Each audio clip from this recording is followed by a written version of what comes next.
Greetings, welcome to COM 109. These are the guidelines for the persuasive speech.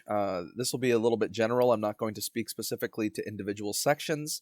I'm going to present this very similar to the way that I present all the other ones. I'm just going to detail the requirements, speak a little bit more at length about those, and then the individual specific instructions, you can read those to yourself.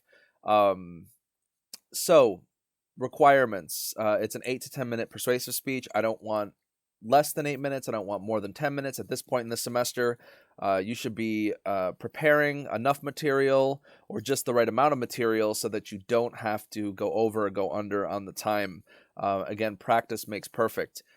I want you to forcefully address the counter arguments that your audience might have before they arise in the minds of your audience. Now, this is where a database like the Points of View database, or in previous semesters or perhaps future semesters, opposing viewpoints database would come into handy.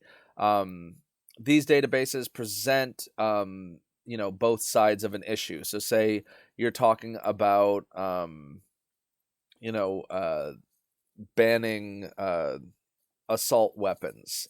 There will be two sides of issues that come to weigh in on the different terms of the debate or the argument. I want you to pick up on a counter argument to your point. Okay, so in the persuasive speech, you're going to be taking one argument. You're going to say, today I would like to convince you that we need to legalize euthanasia.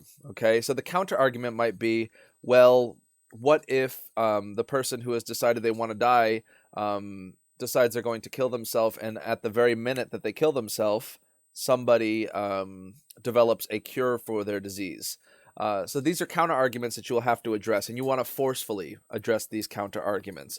You might do this by saying something, well, some of you in my audience might think, well, what happens if they find a cure for the person's ailment right when they decide to kill themselves, or to have a doctor help them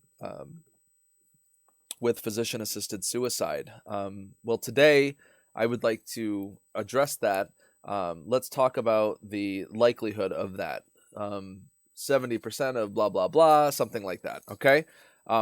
I want 5 scholarly verbal citations that are also referenced in the script.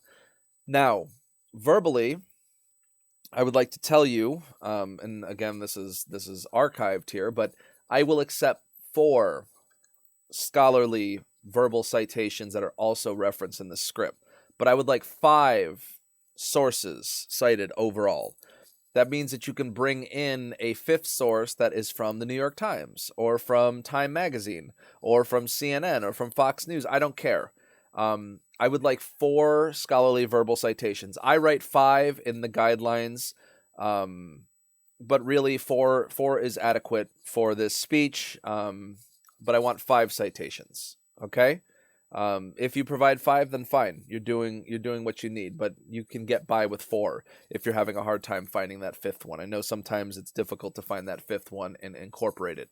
I want you to provide an internal preview in the introduction. So most of you are already doing this because you're following the guidelines in the textbook. But basically, that's just offering a roadmap to the reader. Today, I'm going to talk about the history of single-use plastic. I'm going to talk about the effects of single-use plastic in the environment and how we can do our part to reduce single-use plastic. Done.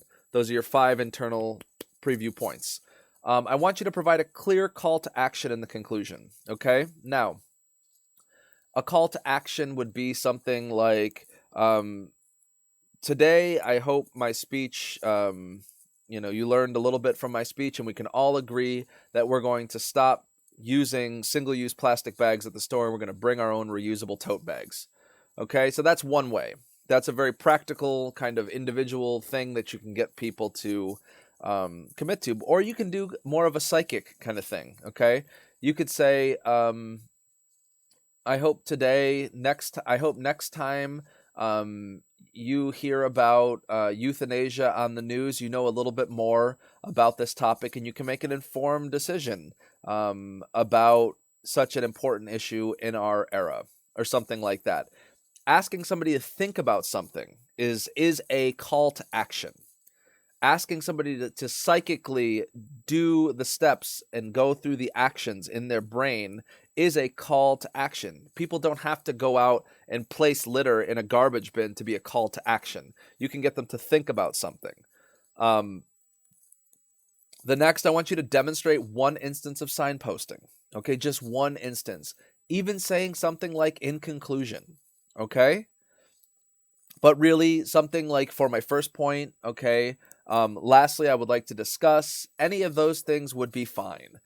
Signposting is merely just offering the audience a clear verbal acknowledgement of where they are in that speech. And then finally, there's signposting. Finally, I would like you to turn in a properly formatted script on time. Again, I don't know why I offer points for this, but you know what properly formatted is. I've talked about this in the informative speech guidelines. I want it in on time. Turning it in after the speech has been delivered is not acceptable. So like if you turn it in after the speech is submitted and you delivered it on the first day, that's fine. To deliver it and then, immediately after send me an email with the speech. But, giving your speech 4 class periods after we started speaking and then submitting it to me is not acceptable. So we will begin speaking, fill in the deadline because I don't know how we're going to be using this.